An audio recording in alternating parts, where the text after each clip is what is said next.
Kegiatan rutin dari bagian Kesra Pemkab Lebong, yaitu setiap tahunnya di bulan Ramadan melakukan safari Ramadan.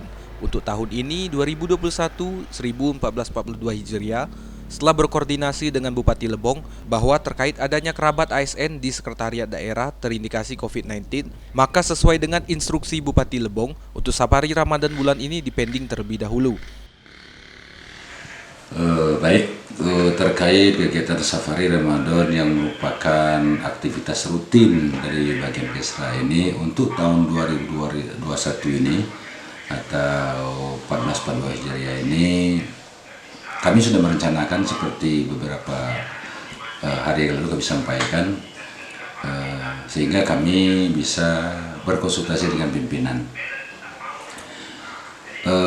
Mengingat di kita sekretariat ini ada keluarga kita, ada teman sejawat kita yang terindikasi COVID-19, maka Pak Bupati setelah kami konsultasi menyatakan bahwa untuk kegiatan safari kita dipending dulu.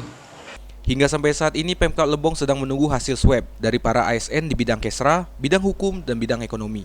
Jika hasil swab mengatakan tidak ada lagi terindikasi COVID-19, maka bisa saja kegiatan safari Ramadan tahun ini dilanjutkan. Dan sebaliknya, jika hasil swab mengatakan ada beberapa ASN lagi yang terindikasi COVID-19, maka kegiatan ini bisa jadi ditiadakan di tahun ini. Ini hasilnya kan belum keluar. Nah, dikhawatirkan nanti kalau kita ngambil keputusan langsung safari, jangan-jangan ya ada yang terindikasi lain. Maka Pak Pimpinan, Pak Bupati, ya kita lihat dulu hasil swab. Dari sudah 2 kali swab kita melihat hasilnya. Kalau ternyata dari sekian orang yang kita swab, selain dari Pak Sebahul dan istri, ternyata tidak ada yang terindikasi COVID, mungkin Pak Bupati melanjutkan melaksanakan kegiatan safari ini. Tapi kita lihat juga dulu perkembangannya. Dari Tuboy, Reka Zaputra, Rebong TV, melaporkan.